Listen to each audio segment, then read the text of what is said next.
your body. Bishop Sherman D.Manning, thank you for joining Yes We Can podcast with Bishop Sherman D.Manning. Norberto Nardi is my guest today. He is an outstanding designer and architect. He's received many awards internationally. Recently, he designed a 60-story skyscraper in downtown Los Angeles. He is the founder and principal of Nardi Associates. He is also a professor emeritus of architecture and author of Listen to the Walls Talk. This book is a historical fiction. At the center of this story are the spaces we live in and two human characters who, with the support of a quasi-human artificial intelligence, are exploring thousands of years of history. Norberto Nardi, this is a great book he has written. If you don't have it, get your copy today. Norberto Nardi, after this. Thank you. Coming up in just a moment, Norberto Nardi, famous architect, known all over the world. I think he told me he's been in China designing buildings at least 35 times. Please understand, Yes We Can podcast is sponsored by Yes We Can Worship Center. You know that we house the homeless and feed the hungry, and we need your help today. Norberto and I are going to be doing some things together that you will hear about in this podcast. If you'd like to participate, we're going to need volunteers. We're going to need people to help us get property. We're going to need people to help us build the project that we're doing. Go to yeswecanworshipcenter.org. You can donate today. We're in the streets, not the suites. The work that we do speaks for us. So we don't have to brag about it. We don't have to showboat about it. We take care of the least of these, our brothers and sisters. Your tax-deductible donation today will help us continue the work. Go to yeswecanworshipcenter.org. Now, get ready for this magnificent interview with Norberto. Norberto, tell me who you are. I am an architect based in LA, in Los Angeles, but with extended and intense international practice. I've been working in many places of the world. Yes. But the important things about when I say that I'm an architect is not the profession that I have by education and degree and licensed, but it's the passion that I've been dedicated to this activity. And I always said, and I quoted you probably more than time, which is the concept of a priesthood. And when I was saying that why I feel that I'm engaged or professing almost a priesthood approach is because I believe that architecture can do good if, is an action to house people and desire to provide happiness. That's what it should be. And I guess that by doing that, in some way you feel that you have a mission. And that mission is to be engaged in creating spaces and places that are triggering the sense of happiness. Okay, mentioning missions, let me ask you this. Take me back a moment. Tell us how you became an architect, because I heard a story that you followed a friend off to college. Yes. So tell me that story. How did that happen? Yeah, well, it's a funny thing because somebody said, you probably felt that you would not be an architect Right. since you were young. No, not true. Okay. I am a musician, and I still am by training. When I was 14 years old, I won a position on the symphony. I was the youngest musician playing on the symphony. I played violin. Then I studied music all my life, but my Italian dad didn't believe that music was a profession that one of his sons should carry on. So he said, you need to select something more formal, more, important in your life. Okay. And no music. I say that, but I love music, so it doesn't matter. Okay. Search for something other options. And I went to a vocational test, and they gave me, a lot of options associated with the arts, because that's what my inclination was about. But then I found that my closest friend was going to move to another city to study architecture, sent by his dad, Mm, who was an engineer. mhm. So I followed my friend and I went with him to this very prestigious university and I became an architect. So you What could say that university? I became an architect by default. What university was it? It's Cordova University in Argentina, which is probably one of the most well-known universities in South America. That's where I was born and that's where I grew up. And then I moved to this country after I completed my master in architecture to study at Columbia University, Mhm. where I got another degree in urban design. So since then, I've been engaged in projects that they are not only associated with buildings, but they are associated with places, with spaces, with large projects in many places of the world. And it's a combination of my connection with urban design, with planning, and my, what I've been teaching at the university for so many years.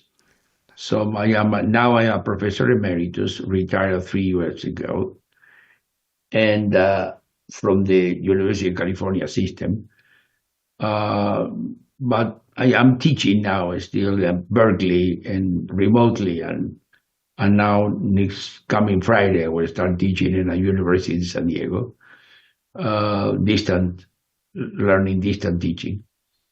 So, but Now during the COVID-19, take and me this here is part of the story. before we move to COVID-19. The friend that you followed off to architecture school, what is his name, and may I ask where is he now?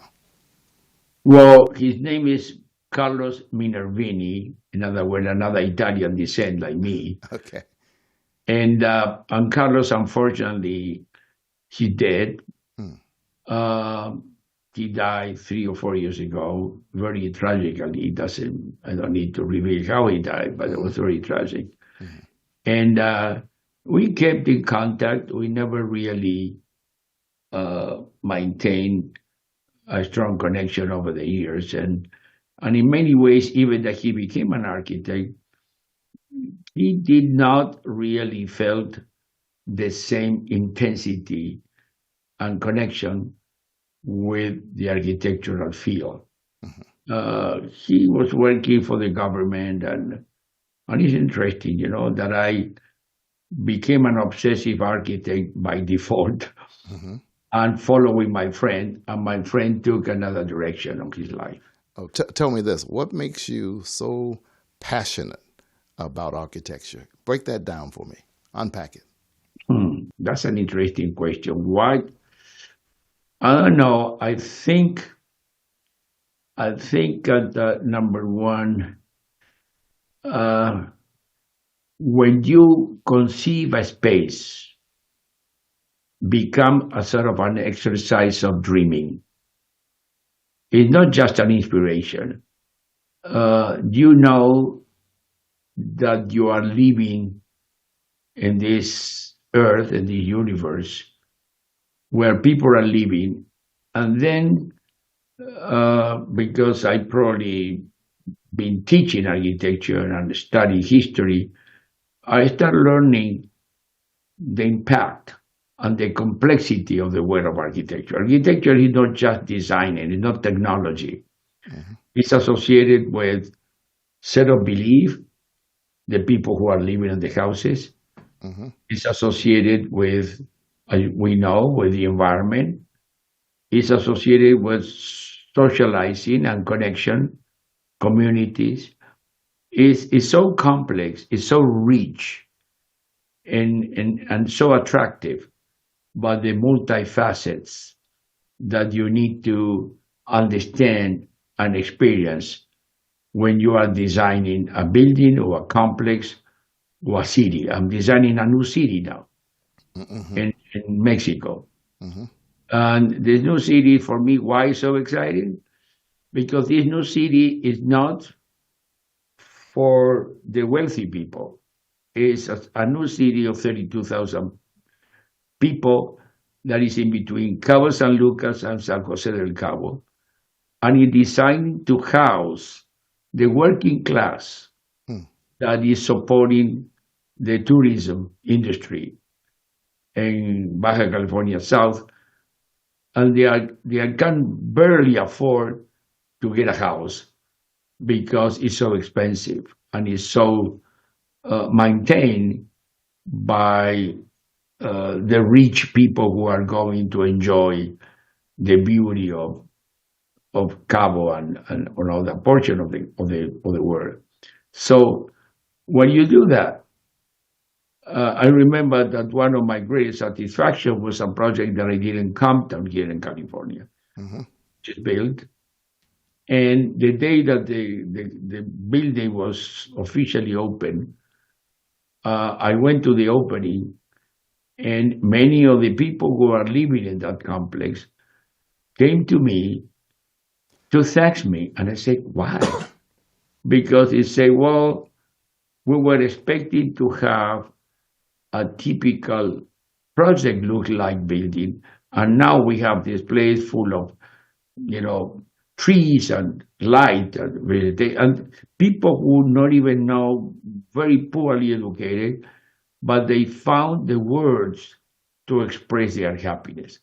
When I see that, that's part of the mission that I'm talking about. That's part of the passion that I'm talking about. And I always joke and I mention to you that I feel like I am a sort of a Robin Hood because I work for a very big firms and powerful clients, but I'm using the privilege of being trusted by those clients and the fees that I collect to spend my own time in those things that I do believe that they require my assistance. And What I think that that's for me part of my approach and my mission and the pleasure that I experience. wonderful. Tell me about the. Didn't you just design a 60-story skyscraper somewhere here Yes, in Los Angeles? What is that all about? it's called Olympic Tower, and I need to brag about it a little bit, saying that we received, That's why we brought it up. I know that we received a National Award of Design for Wow. a high rise. Wow. And what it is, and I think that again, people don't probably understand at least that the narrative explain the project. The building, one of my disagreements with high rises, and if you go to Manhattan or you go to many places of the world, is that high rises isolate people from cities Hmm. because they will become self-contained spaces. So this project uh, has a huge opening, which is 14-story high. Hmm. That is a big open garden atrium that is starting on the floor 14 to connect the building with the city. In other words, if you will be walking along the street and Olympic or Figueroa, which is the corner of where the building is located, Hmm. you will be able to see the life of the building inside, not by the reflection of a window. And the people who will be using those spaces, they will feel connected with the city. So again, buildings become not just a separation of individuals Hmm. from life, Mm. should be integrated. And that's probably the value of this building, more than the architectural style, more than the validity of the efficiency of the number of units provided. Doesn't, I mean, it's important, yes, but it's not really the real message of that project. Now, educate me. Who was the client on this skyscraper? Was the client the city of LA or what? No, the client is a private investor Okay. Uh-huh. that at the beginning, he is a very successful entrepreneur. He's a guy who has several projects, who never ever experienced something like that. Mm. But he was, and at the beginning, when I proposed to lose a number of spaces dedicated to air and gardens, in my early design strategy, he said, "Hey, oh wow, why are you doing that? We are losing income." Okay. But then somehow, and I never will be thankful enough, he really understood other values of this decision and he supported. And that's what we got approved by the city. That was very exciting for him and for me, for sure. Wow. Now let me ask you a question concerning dreaming. And it sounds like an odd question, interesting term, but it's what I'd like to know. When I dream, Norberto, for example, I'm a pastor. Of course, every pastor dreams about his new church or his next church. When I see my church, I see the building. I know what it looks like. I know where I want the pastor's study to be. I know where I want the bathrooms to be. But I see it as completed already. As an architect, when you dream, what do you see? Do you see step by step in increments? Well, How do you dream? let me, this is a very peculiar kind of question because Okay. I use the word dreaming, but in reality, I don't preconceive my designs. Aha. Uh, I think uh, I belong to a generation, we are still, we draw manually. I don't use computers. Hmm. My office does, Right. but I 90%, and if you can see, I am standing in my private office. You see behind me here, okay, Yes. is a drafting table. Yes. And that drafting table is where I put papers. It was where I put take pencils or pens. And that's what I am a good sketcher. Hmm. And so this is what I learned. I never decide in advance Aha. exactly the future configuration of a place or a building. Okay. I navigate the process. I let it like I always associated with dancing. It's like you are if you listen to the music, your body react to the dancing process. And if you are a good dancer, particularly the classical ballet dancers, Now, by the way, I must interject. I happen to have seen you dance, and I got to admit that your wife is a better dancer than you are. But go ahead. no, no, she is. But I Okay. love dancing Okay. anyway, and Yes. I Yes. manage to enjoy it. And I Yes. think that when I design, when I Hmm. use my pen designing, Hmm. I allow my body almost to flow with Uh, the sight, and I'm reconstructing the potential dream. mm, But one of the things that I learned as well is never embrace the first idea. uh-huh. Not necessarily mean that sometimes I don't return to the first idea, Right. but I try to get options, alternative. I will tell you why. Artist, and I am an artist, I don't know if I am a good about I am, um, we have the tendency to fall in love with ourselves and our ideas. So by creating alternatives, Hmm. and I do it, I force myself to check in my own reactions and in my own intuitions. And then I examine, I almost define the pros and cons of each of the schemes that I'm creating until I feel comfortable to select one Wow. or return to the original one. Inter- And that process mhm. is the conceptualizing of my dream. Your process almost sounds like sermon building. When I'm writing a sermon, I never preconceive the sermon. I take it step by step. Sort of when I start writing, and I write manually also. The computer doesn't work for me. I can't really conceptualize what I'm writing unless I have a pen in my hand. And so your designing sounds like to me sermon building and sermon writing. I must admit that when I saw that drafting table, you gave me flashbacks. In the ninth grade in high school in Atlanta, Georgia, Norberto, I took architectural drafting. My teacher was Anthony Pollard. He's still an architect in Atlanta right now.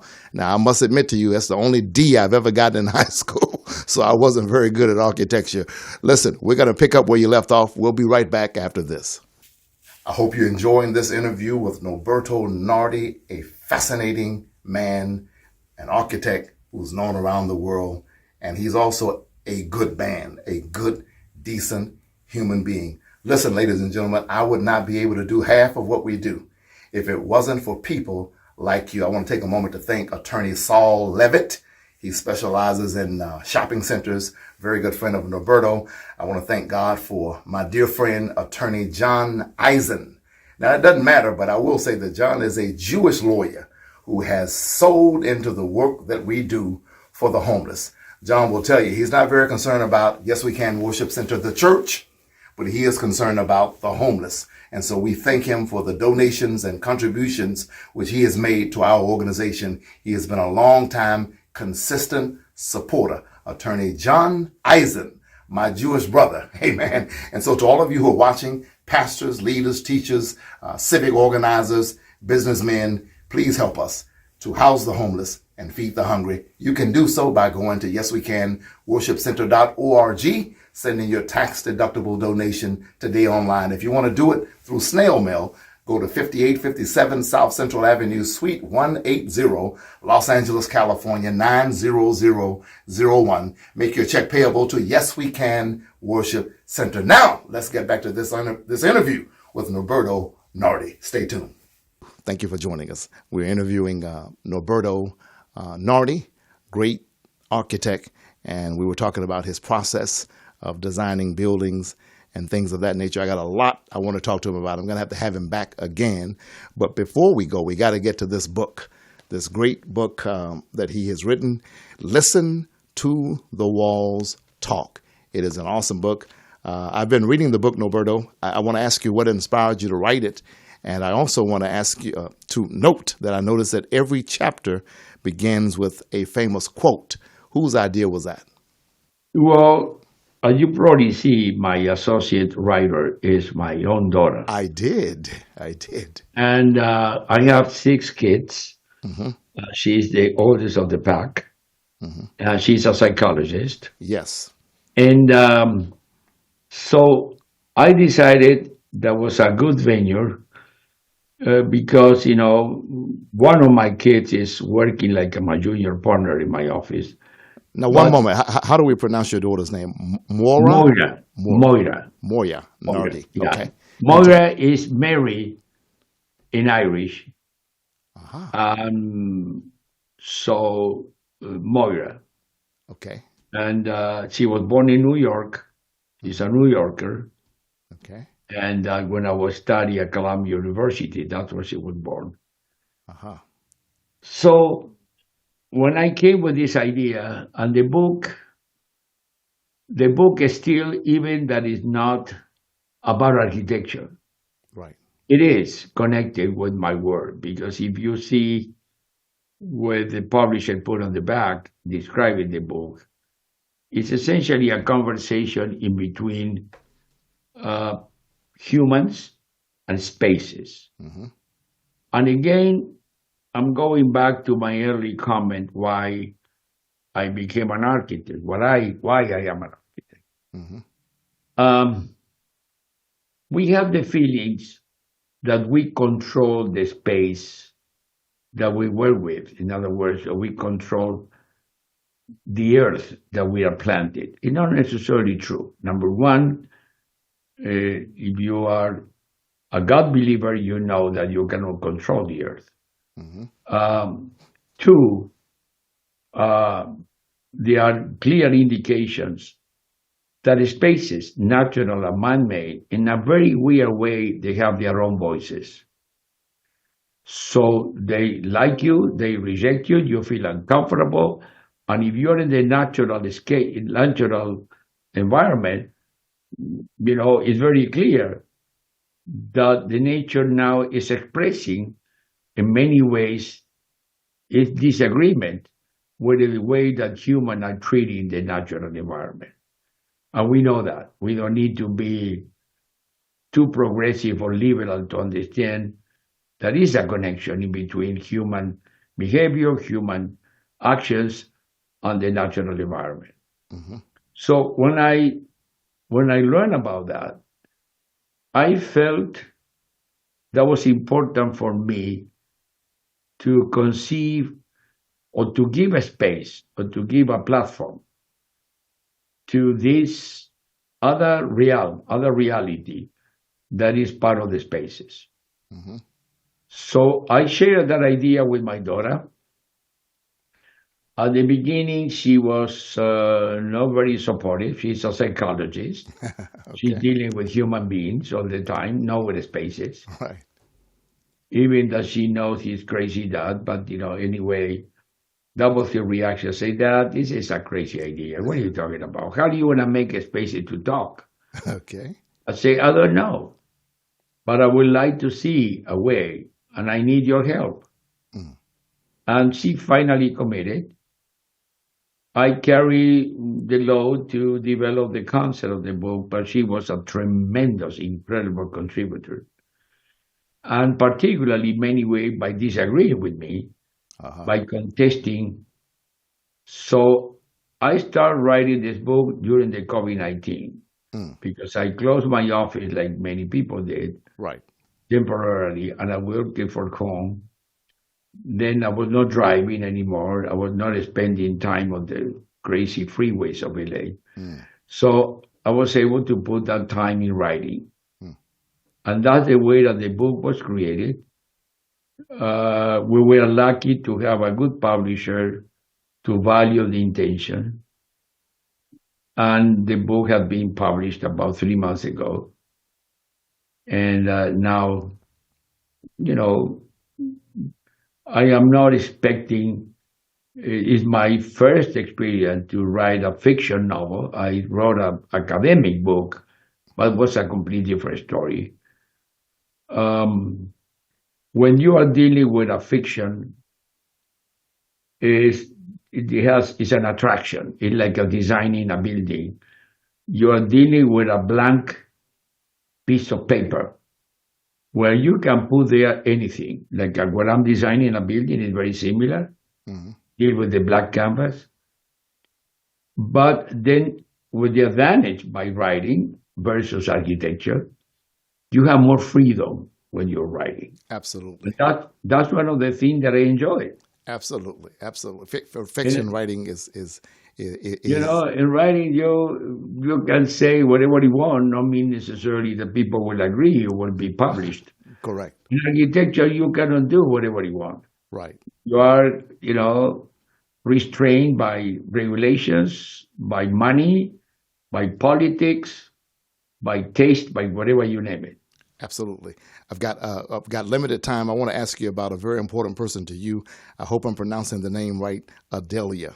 It said, who dressed our childhood with books and storytelling. Tell me about your mother. Uh, my mother was a strong woman. She was a teacher, but not only she was a teacher, and this is the more weird thing, she was my teacher for 5 years. All my elementary school until she retired to move to university teaching, my mother was my teacher. Wow. You have no idea how complicated it was for me. The moment that my mother retired as a teacher, I feel a tremendous relief because she was not taking prisoner with me. She was tough, Okay. tougher with me than with any of the other students. Never my my other colleagues or student mates. They never realized that my mother was treating me as a favor. No way. So that in many ways that was good. Hmm. In many ways was bad Hmm. because my mother, when I was coming home and I need help with the homework, my mother felt there was a conflict of interest. So she was absolutely washing her hands and say, well, you deal with yourself, call your friends. Mom, but you know the homework. No, I don't. Here I am your mother. I'm not your teacher. So deal with it. So it sounds good, sounds like a funny story, but honestly, it was a lot of pressure and probably part of my obsessions as a person today and commitment, what I do, Right. is associated by that experience, coming from my childhood Right. to try to resolve everything on my own, Right. even that she loved me very much. But the second thing that my mother did with me and with my own kids, Hmm. she was she ended to be the president of a public library. Mm. So that forced me to be in connection with books since I was a child. Mm. And she was doing the same thing with my kids. Hmm. All my kids are voracious readers, something that today, as you know, reading is now, people don't have the patience anymore to read really, which is kind of a sad, but it's what it is. Yes. That's why Instagram exists. That's Yes. why those quick. And I'm and still and TikTok and all of wonder that. you, as a minister, how you teach to read the Bible is complicated It is. because you not only is a book important to understand how it's written, but Mhm. as well require the patience to read them. It is And I'm quite sure, challenging. And I will tell you that I read your book in 2 days. Got it Monday. Finished it last night at about 1 o'clock in the morning. I share with you a love for books. I read omnivorously. In high school, my teacher called me a bibliophile. I didn't know what it was at the time, but I do now. I really love books, and this is a great book. And I hope that college students and not only architectural students, pastors, preachers. I'm going to take this to the Baptist Ministers Conference and recommend that our president get a copy of this book. We're going to take one more break and then we're going to finish right after thank this. you, Sherman. This is very important for me. Hopefully you enjoyed this interview with Norberto Nardi. Please remember that you can help us house the homeless and feed the hungry by going to yeswecanworshipcenter.org. If you want to participate in the discussion that we're having, and we're getting ready right now to talk about a project that Norberto and I are doing together. Those of you businessmen, those in the civic community who want to make a difference, this is it. yeswecanworshipcenter.org. You can go there and find out exactly how much it costs to build each, I should say, tiny home. And those of you who want to sponsor, some of you can sponsor 10 of them, 5 of them, 4 of them, 3 of them, 1 of them, whatever you can do. yeswecanworshipcenter.org. Now let's get back to this interview with Norberto Nardi. We're back with Norberto Nardi, and you were saying this is very important to you, Norberto. Let me tell you why. Somebody asked me when I made the presentation of the book, Mm-hmm. and it was put in, in the regular venues, Amazon, Barnes and Nobles, and I said, "Well, are you expecting to have, a successful uh, career or return by writing a book?" I say, "No." What do you mean, no? No, I'm expecting that people can read it. Yes. And actually, now I'm trying to see if I can convert it in an audiobook Yes. because somebody told me, for the same reason that I was saying before, people are not really very inclined to read anymore. Maybe when they are driving, they can put a tape on the car and listen to the words. Right. Uh, my intention about this book, you see the way that I started, Yes. and I think that probably caught the attention of the publisher. My first chapter, they said from the wood through the air, and it's associated with what we experience in our mother's womb, which is the first space that we connect with. Right. And I think that when I wrote this book, I learned. Mm-hmm. Now I'm going back to dancing. I dance with my own thoughts. It's very interesting what happened. 90% of the spaces that I describe in this book, Mm-hmm. I've been around. I've been lucky to travel the world. I've been Didn't you basically. tell me you've been to China more than 30 times? Oh, I've been in China. I've been in India. I've been in Australia. I've been in Korea. I've been in South America. I know every single country of Latin America. So I've been in the Caribbean. I live in Puerto Rico. I live in Cuba for 1 year.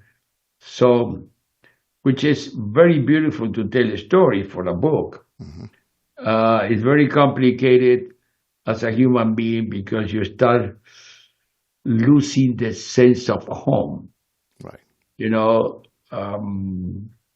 it is. I left my country at a very young age which is not my country anymore. My country now is the United States, for Hmm. sure. But even though I am a hybrid, and when you are a hybrid, like a car, you need to charge yourselves wherever you find a plug, and then try to experience the place that you are at. Right. So it sounds very good for this interview, but sometimes I don't know exactly who I am. Uh-huh. Not even my language is anymore my original language. I started speaking Italian as a child, then I moved to Spanish. Now, because my wife is American, actually is British, my main language is English. So, Uh-huh. and even with my kids, I speak English. Oh, Uh, wow. Now, if I may, one of my favorite chapter in the book is Resurrection in Concrete, the world beginning of the 20th century. And I just like this quote. I got to share it with the audience. To be modern is not a fashion, it is a state. It is necessary to understand history, and he who understands history knows how to find continuity between that which was, that which is, and that which will be. That's in this great book, Listen to the Walls Talk by Norberto Nardi. Norberto, before we go, you and I are embarking upon a project, and I know that it's still in the infant stage, and we can't go into a lot of details, but share just a couple of minutes with the audience what it is we are attempting to get done. well, remember that I said a few minutes ago that I feel that I'm a Robin Hood architect. And I feel motivated by your passion, and your commitment to work with the homeless.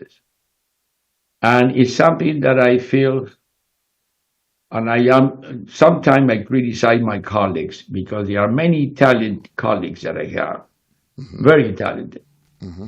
that they can contribute with their talent to reduce the suffering of many groups in our society, particularly in a wealthy country like the United States, which is personally unacceptable that we have the number of people suffering housing problems. Hmm. I felt very motivated when I met you. And that's what I decided to contribute on what I know, that is designing. So we start with this analyzing options to develop this housing for the homeless.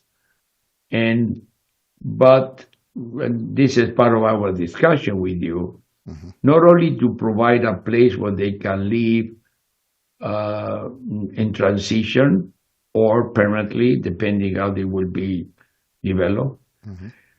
but as well what can receive what they need to receive. Hmm. That is some training of the PTSD that 90% of the homeless population is suffering. Hmm. So we are creating this working model, or that's the intention, Hmm. where we are combining spaces, and now we are going back to the concept of spaces, where the homeless will be housed, but as well where they can perform activities that will allow them not only to deal with their PTSD, but as well allow them to maybe return in a more healthy and hopeful way to a society, that they are not excluded by decision or by need, whatever it is. So that's what we are working with. You're right. We are exploring options. I am super excited to cooperate with you in this one, and I hope that we can turn into a reality. And It's complicated. yes. Require the collaboration of different levels from governments in terms of approvals, Hmm. landowners in terms of contributions and openness, Hmm. in terms of potential investors or donors that can help to build these units. Hmm. But I think that this an unexcusable position that this society has to face. And the problem is, and that's what I love what you're doing, is not just the government responsibility, Hmm. it's the community responsibility. Mm. Because it's very easy for a merchant who complain because a homeless is sleeping in front of his shop window. Hmm. And I understand. I'm not saying that it's nice, it's good. Right. But on the other side, rejection is not the solution. Absolutely. And I think it has to be done. I know that I'm not preaching to you because that's what you are doing and that's what you know, but I'm bringing the voice from another side. Yeah, I'm not and doing your job. no, but you're not doing my job, but you educating and helping me also, because you said something to me that was quite touching and quite made a lot of sense to me about trying to get people to contribute to the work that we do. And I always brag to you on my good Jewish friend, Attorney John Eisen, who has done so much for our organization. And you really opened my eyes, because in talking to you and telling you how we met and when he began to contribute, I noticed that you said something. John came to a homeless party and he actually volunteered. And we went back yesterday and I asked him, who did you bring with you? Because he brought several volunteers with him, Norberto. And one of them was an architect by the name of Jeff Kalban, Kalban. These guys came to the homeless party, participated in what we were doing, saw what we were doing with their own eyes, got their hands dirty, and 2 or 3 weeks later, John started contributing to what we do at Yes We Can Worship Center. So I've learned a lot from you, and I know that in order to get this done, we're going to need support from community colleges and things of that nature. Unpack that just a little bit for me. Once we get to that stage, how do you think community colleges might be able to contribute as we close? Well, community college can offer two things. One, within their own academic programs. The young generation is a spoiled generation. Hmm. Uh, in many ways, this country, and now you take a look around the world, this country has been spared to be dealing the war confrontation that many other countries are suffering. So our young generation is spoiled. Hmm. Uh, so the first thing is within the colleges is to reach the academic programs, and that's something that can be done to motivate the young generation to understand what, and you don't need to be a socialist, you don't need to be a communist, you don't need to be extreme liberal. Hmm. It's a common sense, it's a human response. So this is one dimension of the interaction with the college. The other one is how the students, particularly in community colleges, that they are doing some applied research. And I call applied research because they work in mechanical services, they work in carpentry, they work in many things that they are learning in the vocational schools. They can contribute as well to build some of these homes. Simple, straightforward, nice to see, simple to do it. And this has become a workforce Hmm. that always will be helping you and helping the cause. Hmm. So I think, and plus, and this is the last one, Okay. colleges and universities, they have a voice that they can distribute through different ways, through their websites, Hmm. through then it become a marginal PR activity that is needed for whatever you and people like you are trying to do. Hmm. Okay? We discussed the other day that in order to get support Hmm. and contributions, Hmm. is needed exposure, Right. validation, Yes. experience, Yes. and all of the above is super important for this process. So that's what the colleges can. And I'm going this Friday. I will be in San Diego, invited by one school, very well known, and I will make a presentation. And that school had been acquired by an investment group, and I would try to motivate them to contribute to our endeavor. Wonderful. So Wonderful. this is what I see. Wonderful. And by the way, when this podcast is produced, and I have the best producer in the world, Felicia Morris with Morris Productions, Morris Media, actually. When it's produced, I'll be sure to get you a copy and you can send it to some of your friends, like your great friend Saul Levitt, who helped us the other day, and others. We can't leave without mentioning your wife, Marlene. Tell me something about your wife. Marlene is half Portuguese. No, I will start with the real half. Okay. Half Jamaican and half Portuguese. Uh-huh. And she's a person of color. Mm-hmm. That I hate that definition, but I don't know how to say it. Because I am a person of color too, so I don't know how do you call a person of color. But anyway, that's the public statement. Mm-hmm. Who has been as well bringing to my life to understand many other things. We are coming from two different cultures, Mm-hmm. absolutely different cultures, Yes. and people don't understand that probably the intercultural connection is more complicated than the interracial connection. Mm-hmm. People feel that different color of skin made the thing more difficult. It's wrong. I'm sorry, I think it's wrong. I think it's wrong. What made the thing different is the culture you're coming from. So the way that you've been raised, the way that you've been eating, the way that you are, your taste, your like. So for me, to be around her was an incredible learning process and learning curve. Mm. So I'm very happy to experience that, and that's why, if I have to talk about her, is what I would like to say. She's spicy, strong, opinionated, fighter, etc., which I like it because like she always said, it never a boring moment in our life. Um, when you describe this one, it's kind of a silly because sometimes the no boring means that we are confronting with each other, but it's okay. Right. My I have 6 kids.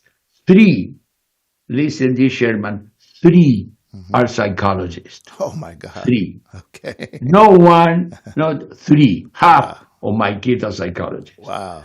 So I don't need to tell you how they, manipulate me and shake me up. And they get connected with her too. And it's a very interesting, and my oldest daughter, the one who has been collaborating with me on the book, said, that as a psychologist, I will tell you something. Okay. Conflict in a marriage, conflict in a couple relationship is an indication of connection. Mm-hmm. Even the disagreement is a connection. Mm. So don't disregard that it's always a problem. And that's it. Okay. That's an interesting approach. Okay. Okay. Right. Right. Well, That listen. I should learn before I got divorced, because I did. So it's true. It's true. Okay. So Well, listen. that's what I can tell about Mandy. Well, listen. It's been great. It's been fascinating. The next time I have you on, I'm going to ask you to bring your violin, and you can do a number for us. Okay. But and I know your granddaughter Maya. She plays violin also. Yeah. How's she doing? Oh, she's doing great. She has been accepted now. She's 14. I am her coach. I am not the professor. She has the first violin of the symphony is the official professor, but I'm coaching her every week for an hour and a half. And we play duet together. We record it, and for me, has been one of the great stories of my life. Wow. Really, I'd say that because number one is the only dedicated musician of my entire family, other than me and my brother. Wow. So I'm excited. She's doing fantastic. Well, Fantastic. last 2 minutes, Norberto. Anything you'd like to say before we go? I know we covered a lot of ground, but last words. Anything else you'd like to say? Well, number one, Thank you, Sherman. And I know that the audience must know that you're a smart cookie. And I like that. Well, thank you. I like to be dealing which are not necessarily passionate, but they have the ability to express it. Uh, and the second one is to make an open invitation to the audience to understand that beyond architecture, beyond any expression of development, etc., we need to pay attention to people, and we need to pay attention how people should be housed decently and accordingly what they need.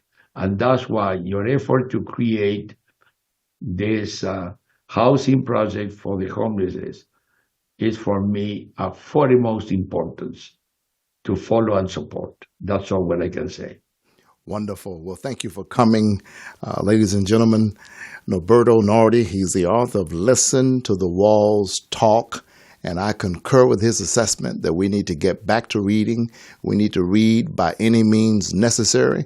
And if I can use my voice to help put this book out there, even with the audiobook, I'm willing to do so. I want people to read this book. It is a great book. I'm going to have him back again soon.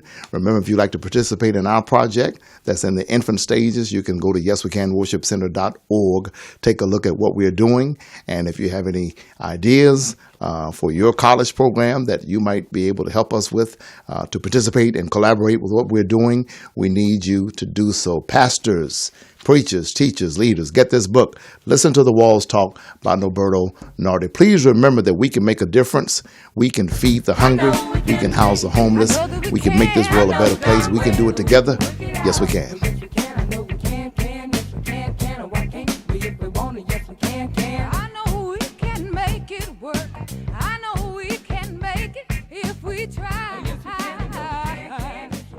Gosh, your body.